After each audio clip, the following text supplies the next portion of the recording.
Sanbonan Dumlang, hello, it's Simply Spitzer here, and welcome back to my channel, but also a special welcome to you if you're joining me for the first time or listening to the audio podcast, Simply Do the Work. Now, I don't want to waste time on formalities for today's video, so if you're new to any of my platforms, please do all the necessary subscribing, turning on notifications, also follow me,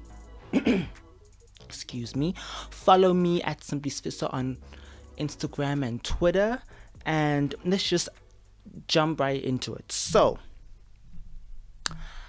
on Friday, today is Monday the 20th of July 2020, and on Friday, which was I believe the 17th, I vlogged for the first time in a very long time. And one of the reasons why I stopped vlogging is because not much was happening in my life, to be honest, and I didn't want to be disingenuous in my vlogs by presenting it as if I have everything together when I don't. But let me not say too much. I'm just gonna insert the clips from Friday's vlog and then take it from there. Okay, so I just had breakfast. What is going on with this lighting? I can't. I just had breakfast, and that class that I was in was more of like an orientation to online learning, to how to use the system, because even though we're halfway through July, there's been no learning at least for my class, since like March. And so it's kind of like a really tough and tricky time because people have varying views, and like people will try to disturb the session, and I feel like some people just being unnecessarily rude to the moderator. But I don't want to be too controversial. I think maybe I'll make a separate video on just this whole issue and how it's affecting South African youth, because I think a lot of us, right, a lot of people in university today are the second generation in their families to go to university, because our parents, like my parents, were the first to go to university in their families, and they had to fight against the apartheid system. They wanted to keep them out, and I feel like the youth of today, obviously we have our own challenges, our own struggles, because the systems that were put in place during apartheid, they still stand today, and they're still holding back a large majority of Black South Africans specifically. But as I said, I don't want to be too controversial in this video, but I feel like I need to get that off my chest. Like I just felt like I couldn't just carry on with this vlog and act like everything is okay when really I am having a whole breakdown internally, and yeah, trying to get it together. So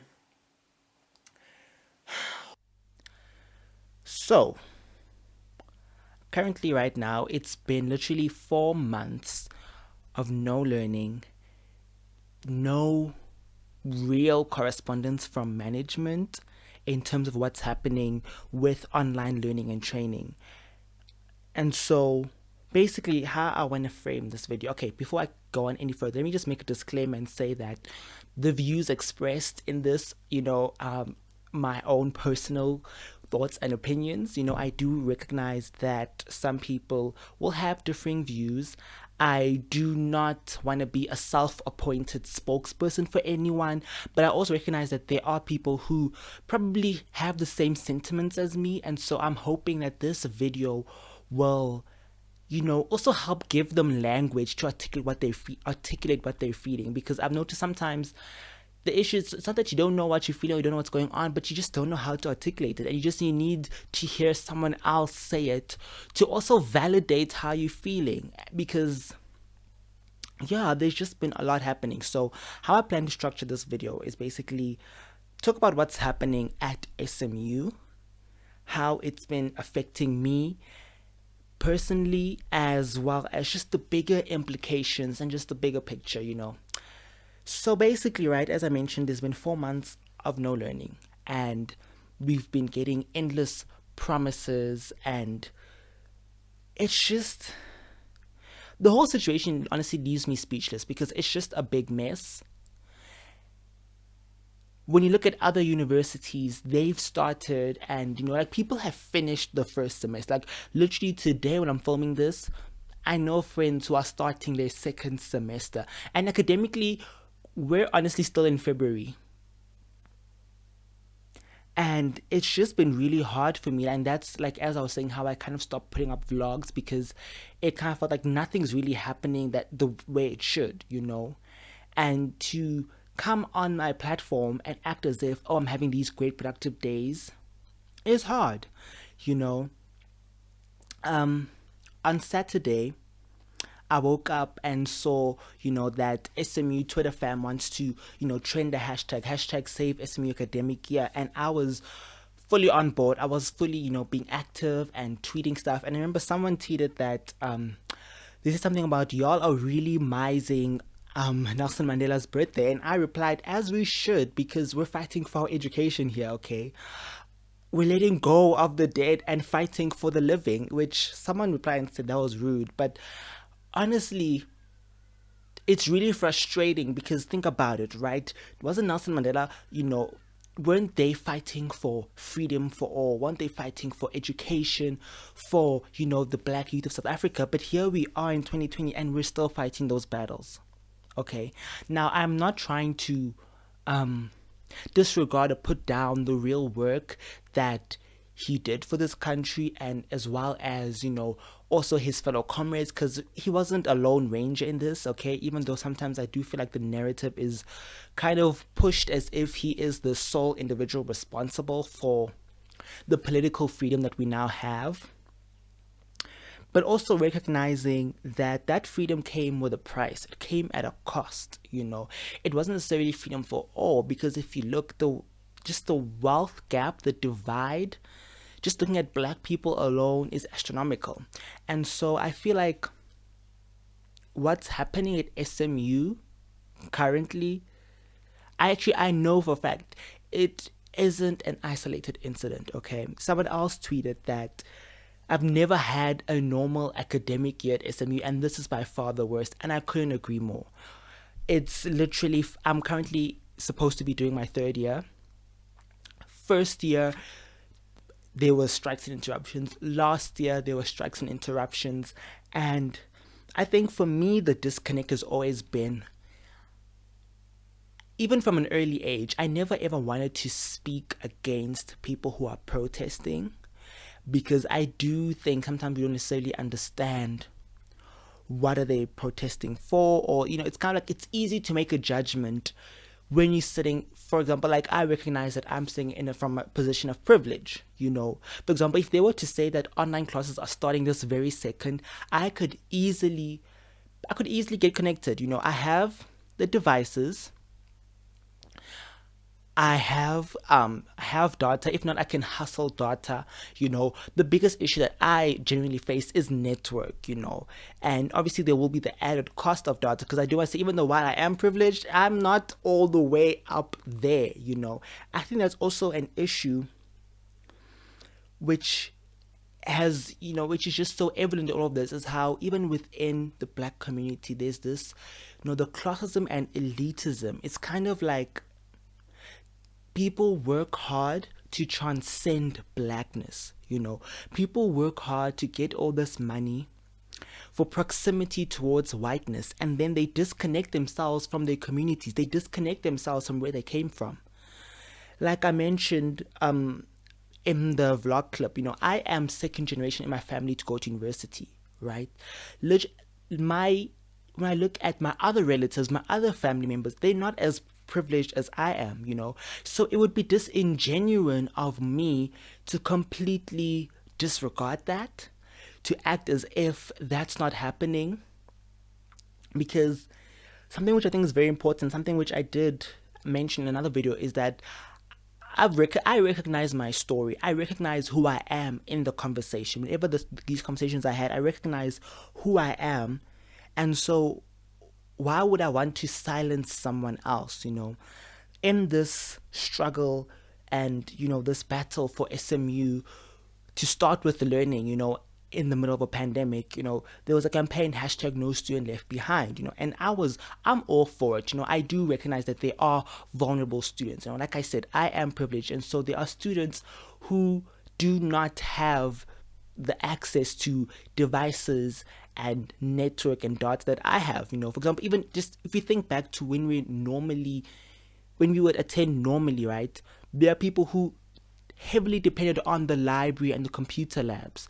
I would go there by choice. If I was in the library or in the computer lab, I was there because I want to study there, not because I have no other choice, not because that is the only place where I could study. And so, because of the pandemic and everyone's at home, those resources are an issue. And another thing I do want to talk about is how, when you look at what is happening right now, right? The universities that were able to start with online learning with no hiccups, I mean, they did have, but the ones who were able to progress and, finish the first semester, historically, those were white. Those were white institutions. SMU currently is not the only institution that is struggling to get started with this online learning and online classes, online teaching, online exams, online assessments. Like, if you look at the history of SMU as an institution, right, it used to be called Medunsa, and back then it was literally one of the only institutions that accepted black students, and that would train black doctors. Which is why if you look, most of doctors, who are basically our parents' age, and the ones who are these, I'm talking world-renowned, internationally recognized doctors and surgeons. A lot of them came from SMU, came from Medunsa at the time, because that was the only university that would accept black students. I think there's also why, historically Medunsa is so highly regarded. But then something there's a disconnect if you look at where it's at now, the current state, because I do feel like this pandemic is really, it put a magnifying glass. It almost really shone the light on the issues. And I mean, not only at SMU, but I feel like globally. I feel like that's also why, with George Floyd's death, that's why there was such a strong reaction to it. That's why, because also I think now, because of the pandemic, right, even as students at SMU, we were aware of the issues, but you just wanted to, we just had this thing, if I can just study, pass, and get out of here, right? That'll be so. We had the daily grind of tests, assessments, so we didn't really have time to worry ourselves or concern ourselves necessarily on the bigger structural issues that were clearly affecting us, in our everyday studies, in the conditions of the reses that we were staying in. But now, because everything is standing still, nothing is happening, I think a lot of us do recognize that it's not like a new solution, in a new problem, that just sprung up out of thin air, and we're just so flabbergasted, because as much as I'm disappointed at how the university management is handling this whole situation, I'm not surprised. I'm really not surprised. And another issue I do have is with the student leadership, because I don't know, y'all, I don't want to speak ill of them, because I do recognize that they do, that they have been instrumental in bringing about change, in making things better for students, but a lot of sometimes the things they do just come off as self-serving to me. On Saturday, right, while we were working to trend the hashtag SMU, Save SMU Academic Year, right, someone brought up the fact that the SRC was currently at a hotel at the time. And I remember being I retweeted a tweet by one of the political leaders, and I was like, oh, it's so funny that you guys are in a hotel while we're sitting in misery at home. And then he replied with, girl, I don't know if you guys noticed, but politicians using these big words that just leave you confused. You think you know English till you speak to a politician. like they wrote something like you don't focus on the issue of the hotel, and then they put in some big words. Basically, I think they were trying to say that, oh no, don't let the fact that we're in a hotel distract you from the issue at hand. Like, but it's like, no sir, I can do both. I can multitask, by the way. I can be fighting for the academic year to be saved, for me to start studying, and also point out the fact that you are in a hotel living it up, and that's not sitting well with me. It's upsetting me and my ancestors. Like, I'm getting emotional because I feel like these leaders, both the management and the student leaders, sometimes forget that we are real people. We have stories, you know.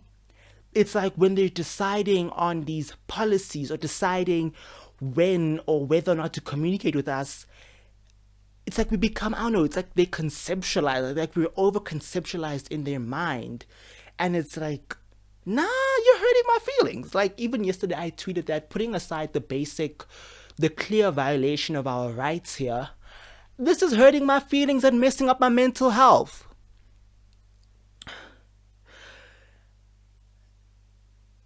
It's just, ooh, child, let me just take a deep breath. Yesterday, when I was in a Zoom meeting with some church friends, right, and they were talking about how, oh, I'm so like, they were talking about how, they're writing their final exams, and they'll also complain like, oh my gosh, studying or going to school in this pandemic is so tiresome. I had to literally hold back tears.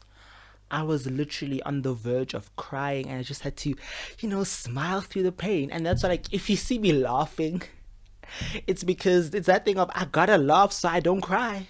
That's literally, I am laughing so I do not cry, because it is hurtful. It just seems like nobody cares. And this has been a consistent issue at SMU. Whenever whenever an issue would come up and there would be protest action, literally, if a university like Wits or Dax closes down for even a day. So, I got interrupted while recording. My dad sent my sister to go tell me to go check who's at the gate. It was a delivery, so kind of lost my train of thought there. So, also, if you're watching the video, you'll probably notice that the frame shifted because I moved the camera. Like, whew, where was I? I'm trying to think, where did I leave off? Like, girl, I don't even know if this mic is positioned properly. It's a mess. It's a mess. Story of my life. But another issue, right, with this whole SME situation is because, like, I think I'll talk about how if a university like Wits and UP, there's interruptions even for like a second, like if there even thoughts, right, of protest action or something, then their management is, they act swiftly to, nip it in the bud.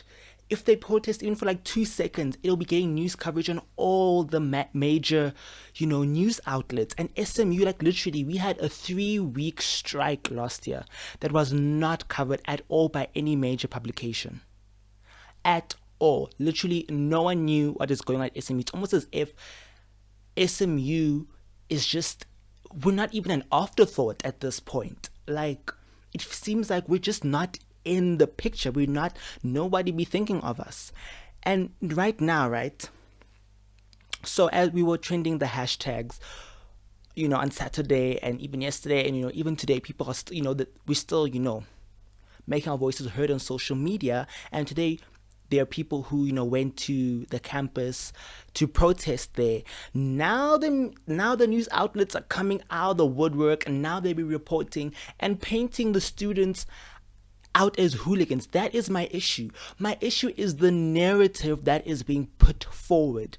It seems as if we're these unruly students who aren't, willing to. I don't even know, girl, what narrative they're trying to push out there, because it makes no sense. It makes absolutely no sense. What do you expect us to do? I think that's the thing. It's so easy to criticize people when you don't see them as people. Another thing that I was saying on Twitter is that we aren't just a problem. I think that's the issue. I think just black people in general are seen as a socio-economic or socio-political problem that needs to be solved, not necessarily realizing that we are people, period. There's nothing wrong with black people. The only problem is thinking that there's something with black people. And I also do recognize that it's not only black students that are being affected by this, okay? Because obviously there are middle class white people, there are white people who are also living in poverty. And so it's kind of like, I'm obviously speaking from the perspective of a black student, as someone who has been, someone who has, a history and a heritage and an ancestry that was systemically oppressed on all frontiers, politically, economically. And I think that's the thing. And I even mentioned in another video that as black people in this country, we were liberated politically, but economically, we don't got the money. We don't have, the power, even though politically we said people, we don't have the political capital to make decisions for ourselves, because the money, the thing is, who is funding our government? Who is funding the decision makers? And this, also when I just think about it, right, for many people, going to university is a means to get out of poverty. It is a means to better not only their lives as individuals, but their families as well. So what's not clicking? Because clearly, right, students want to learn. We just want to learn. We just want to study. We want to get our degrees. We want to start working. I was even saying to a friend of mine also that the issue is I don't just want to graduate. I also want to be competent. It's so ironic how SMU, which is a campus that mostly, focuses on the health sciences, the medical field, isn't training their students when we're in a pandemic, when, we're hearing about how doctors and nurses are being overworked because of this COVID-19 pandemic. And the thing is, they were being overworked even before. So I can't even imagine how much worse it must be. Like, actually, I remember my mom sent me a clip of, it's basically a day in the life of a doctor, and just explain how once they put on their protective gear, they cannot eat and they cannot go to the bathroom until they take it off, and things, once you take it off, it's disposed. You can't be having like 5 or 6 bathroom breaks or snack. Like, literally, once it's on, it's on. And they're saying how they can go 12 up to sometimes even 18 hours if I'm not, don't quote me verbatim, okay? I might have the facts wrong. Fact check me on that. But they go endless hours and besides the fact that it is rather difficult to work with, they also say it's really hot and it's uncomfortable. And so there's just so many issues. It's just mess on mess on mess. And I feel like certain black elites, once they make it up there, as I mentioned earlier, they forget about where they came from.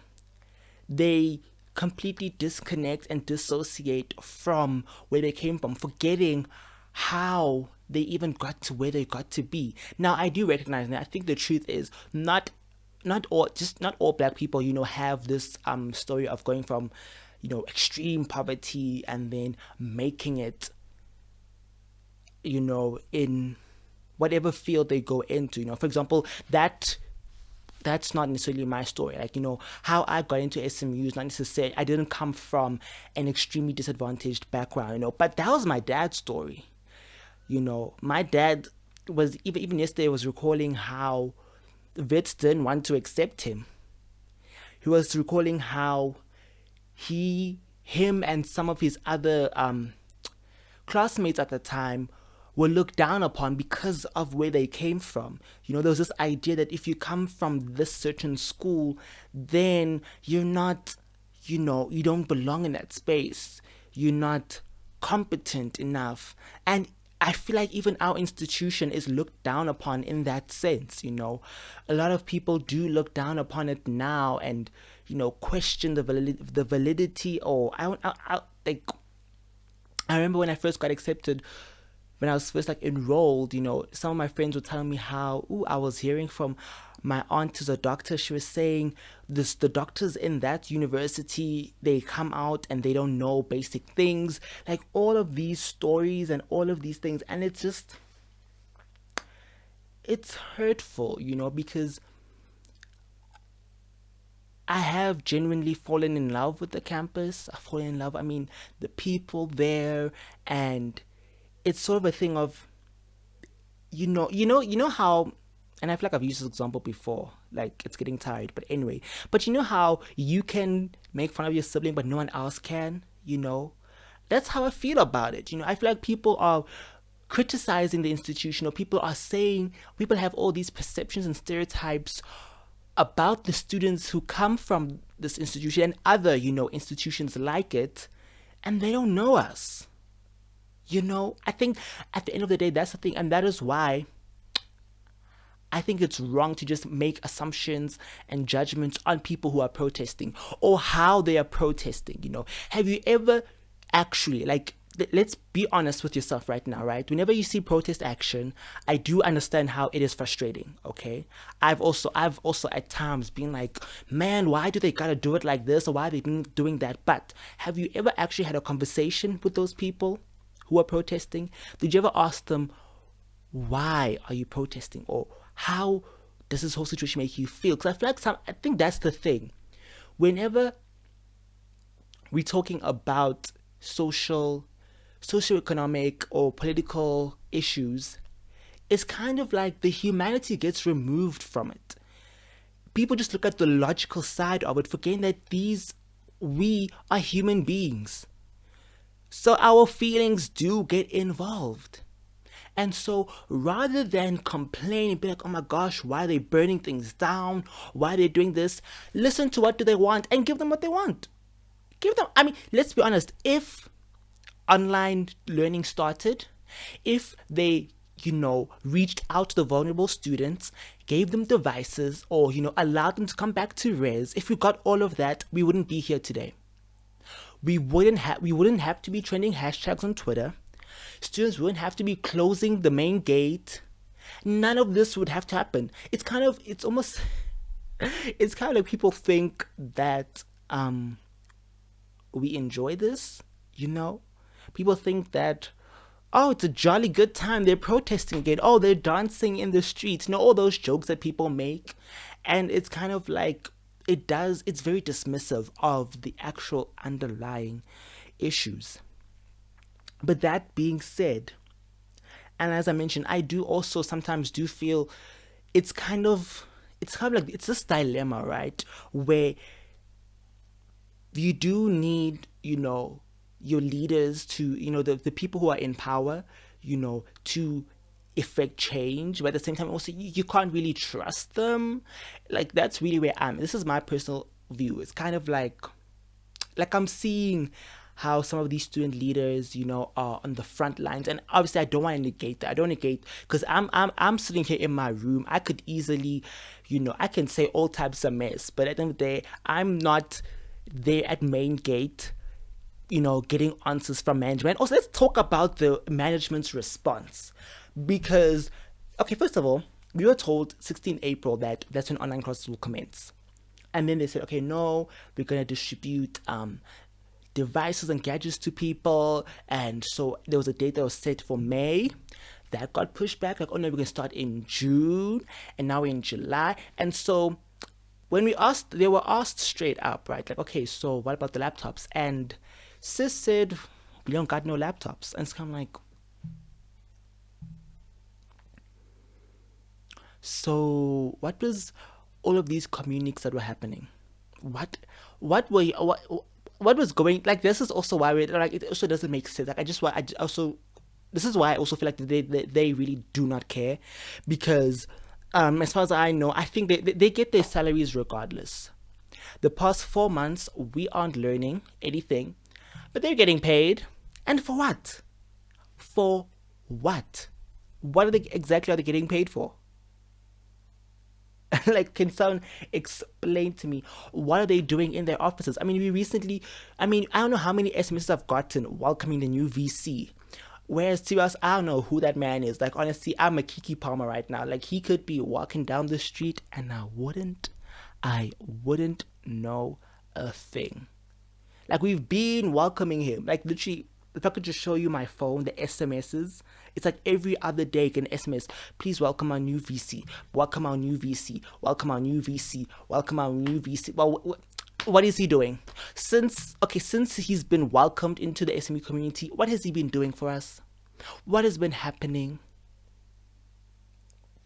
Like, I just have so many questions and so many feelings, and I've just really been going through it. Like I'm gonna be honest, like I've been going through it. Yes, umgowo. Hey, skala song. That's the thing. As much as, obviously right now I'm speaking about my individual pain, my individual frustrations, I know that there are students who have it much worse. I've seen screenshots from messages from students who are literally, like, their mental health is literally dangling by a thread. Like, they are suicidal. Like, the pressure is just a lot. I think I can only imagine, you're at home, you're back home, and, the circumstances at home are not that great. And, this opportunity to study at SMU that you saw as a lifeline for you and your family, it seems as if it is slowly dying. People's dreams and hope is dying right now, along with the people being negatively affected by this pandemic. There's a lot going on. There is a lot going on. And even I, like yesterday, I wasn't as active on Twitter because the emotional labor is just a lot. I think it's also, like, as I mentioned, how I almost cried in that Zoom meeting, because it's really like our parents. Like, I also tweeted, like, how do you think our parents feel watching us every day do nothing? Even today my dad was asking me, okay, so what's happening now? I'm like, I don't know. I do not know what is going on. I do not know who's responsible. I think that's also the thing, that just looking at just some of the messages on the class group chat, I think we can easily get so caught up in pointing fingers, like, for example, blaming our fellow classmates, calling people selfish, or even, I do say that some people were rather insensitive in their responses, because some people, when students speak up about how their situation at home is going to make it extremely difficult to do online learning, some of the responses were extremely insensitive, calling people liars. Like, what? Like, is your privilege that blinding? And also, I just remembered how in that clip from Friday, I was saying how some students, the way they were speaking to the moderator and the lecturer, or wasn't even a lecturer, but like the moderator for that orientation class, I felt like they were being disrespectful.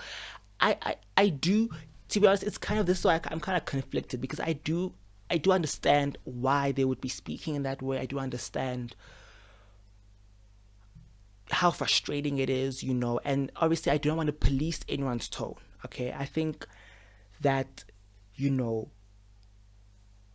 we're all going through it, just because I'm someone who genuinely likes to approach things from a place of love, kindness, doesn't mean that is the right way to go, because that's why some people don't respond to kindness. Some people, you can try to kill them with kindness, and they'll laugh and stab you in the back and not care at all.